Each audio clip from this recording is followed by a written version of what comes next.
All right, first up in news just coming in, India has abstained from voting on Pakistan's bailout package at an IMF meeting. The International Monetary Fund takes note of India's abstention from the voting. Now, the IMF today reviewed the extended fund facility lending program and also considered a fresh resilience and sustainability facility lending program worth $1.3 billion for Pakistan. India raised concerns over the efficacy of the IMF programs in case of Pakistan given its poor track record, and also on the possibility of misuse of debt financing funds for state-sponsored cross-border terrorism. India pointed out that rewarding continued sponsorship of cross-border terrorism sends a very dangerous message to the global community, exposes funding agencies and donors to reputational risks, and makes a mockery of global values. And for more on this, I'm joined by my colleague Jessica Taneja. Jessica, do you have an update for us on this IMF board meeting and India's decision to abstain from voting? Abstention from the vote was a crucial one, in fact, for India. We've heard repeatedly from the Foreign Secretary Vikram Misri saying that any and every bailout that is given to Pakistan in the last 5 years, there have been 4 bailouts, as we've seen. And India has particularly mentioned the fact that as long as the world and multilateral institutions and banks keep supporting Pakistan in its bailout eventually, would sort of give it more ammo to continue with its activities back home, for which it should be monitored and should be called into question, especially when those funds are not utilized for improving their macroeconomic policies, and also looking at policy slippages in the past. You look at how Pakistan has used the IMF bailout packages. It's looking for another $1.1 billion package so far.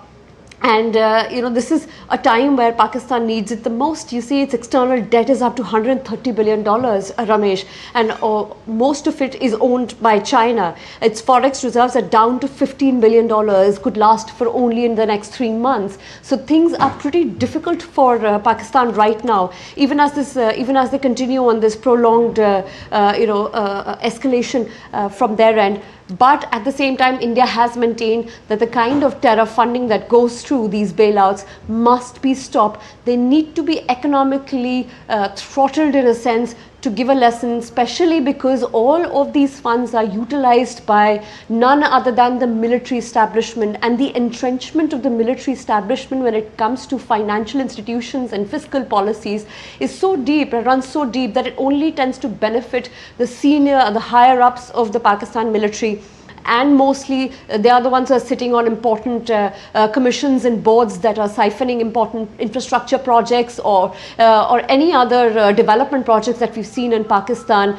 And currently, Pakistan, imports most of its energy, be it LNG or be it crude, as Saudi Arabia, Qatar have been providing that for Pakistan for the longest time. When it comes to electricity, there's a lot of help that has come in from China. So this is, of course, also a moment for India to highlight the fact that this is what a bailout does to a failing economy of Pakistan, which refuses to work on its macroeconomic policies, improve the lives of people. More than 40% of the people are living below the poverty line, and something that Pakistan and its civilian government, which is of course is just another caricature. Everything, all we understand, is controlled by the military in the background. So of course, with the absence of a civilian government to initiate those fiscal reforms, India has made an important and a pertinent case for Pakistan to not receive those bailout packages, because all they end up doing is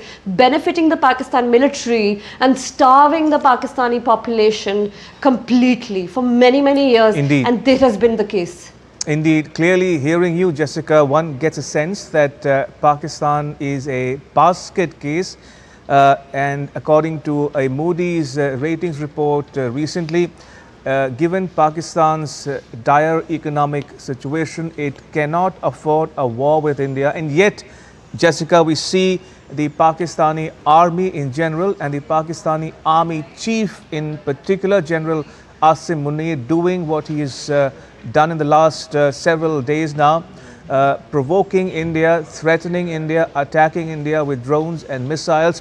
What does that tell you about the Pakistani army's mindset or strategic calculus, so to speak, and also the priorities, misplaced priorities of a general such as Asim Munir? Jessica?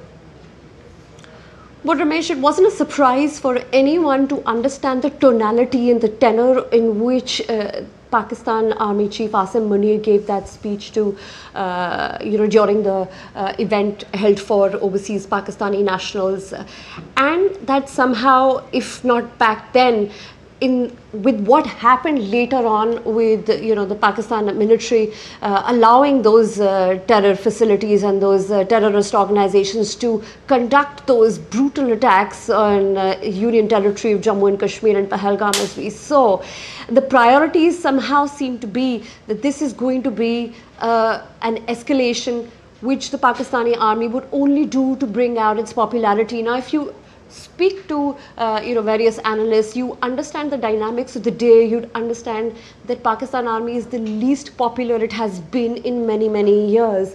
And with that drop in popularity levels, it's certainly not looking good for Asim Munir. Look Indeed, at the political backdrop of Pakistan right now. Imran Khan is in jail. And if you recall the Pakistan elections, which I do quite interestingly, was the fact that when Pakistan Tehreek-e-Insaf, the party led by Imran Khan, was, surging in the polls, it was ahead in the polls. PMLN, the PPP, were nowhere close to that picture. All those candidates whose election symbol was taken away by the Pakistan Election Commission at the behest of the Pakistan military, still, those independents still won without the banner of PTI, while most of their legislators and their contestants were in jail. Still, the independents won more majority. So if there is no semblance of a civilian government, if there is an irrational military head who's commanding everything at the behest of his own will and whims and fancies, right, what we're looking at right now is an escalation which only leads to very difficult and uncertain times, and the world should take note on how this is completely being taken control by the military, who now needs to look at how they govern the country, that they have been starving. Remember, no Pakistani Prime Minister has ever completed a term in Pakistan. So that also says a lot about a country that hasn't been able to grapple with what the Pakistan military has been suffocating its ordinary people in the longest time, as we know, Ramesh. Indeed, as Jessica is reporting there, Pakistan army can ill afford a full-fledged war with India, and it is time for the Pakistani army in general and Pakistani army chief in particular to decide. Clearly the onus on him, General Asim Munir, to decide what he wants to do in the days and hours going forward.